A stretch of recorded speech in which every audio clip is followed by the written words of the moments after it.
हमारे अम्मा बाबूजी को पता चलेगा तो उन पर क्या बीतेगी मैडम, कि उनकी बहू यहाँ किसी और। मैडम हम क्या करें, मैं तो कुछ समझ में नहीं आ रहा। हमारे अम्मा बाबूजी बोले थे कि अपनी बहू को लेके आना, और हमने उसके लिए अपनी जमीन जायदाद सब बेच दिया, सिर्फ एक झोपड़ी बची है हमारे पास।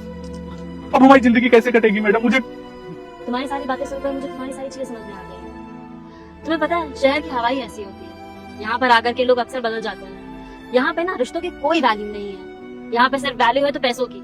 माँ बाप नहीं रहते हैं, लोग अपने पति पत्नी को छोड़ देते हैं, यहाँ तक माएं अपने बच्चों को मार करके अपने बॉयफ्रेंड के साथ चली जाती हैं। माँ और बच्चे से बड़ा इस दुनिया में कोई रिश्ता नहीं होता है।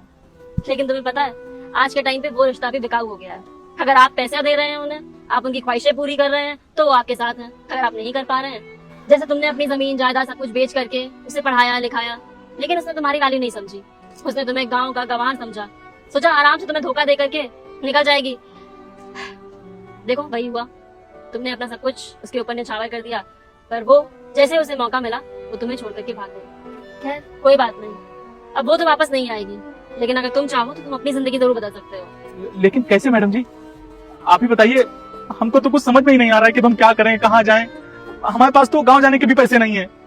तुम यहीं पे शहर में रहो और काम करो। पता है मुझे तुम्हारे पास आज एक भी पैसा नहीं है, लेकिन अगर ऐसे ही वापस जाओगे तो अपने घर वालों को भी कुछ नहीं दे पाओगे। अगर चाहते हो कि जो अभी तक तुम्हारी लाइफ में हुआ है वो आगे कंटिन्यू ना हो और तुम एक बेहतर जिंदगी जियो, तो यही रुको।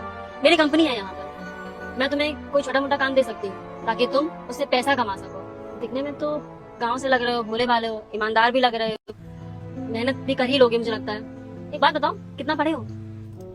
मैडम जी 10वीं में फेल हो गए थे, फिर पढ़ ही नहीं पाए आगे। तो अपनी शिक्षा को पूरा करो, अपनी क्वालिफिकेशन अटेन करो, ताकि तुम एक दिन उससे भी सीनियर ऑफिसर बन करके उसके सामने जाओ। तब उसे रियलाइज होगा कि उसने क्या खोया। मैडम आप हमें जो भी काम देंगे हम पूरी मेहनत और लगन से करेंगे, और आपका यह एहसान जीवन भर नहीं भूलेंगे। मैडम बहुत बहुत धन्यवाद आपका।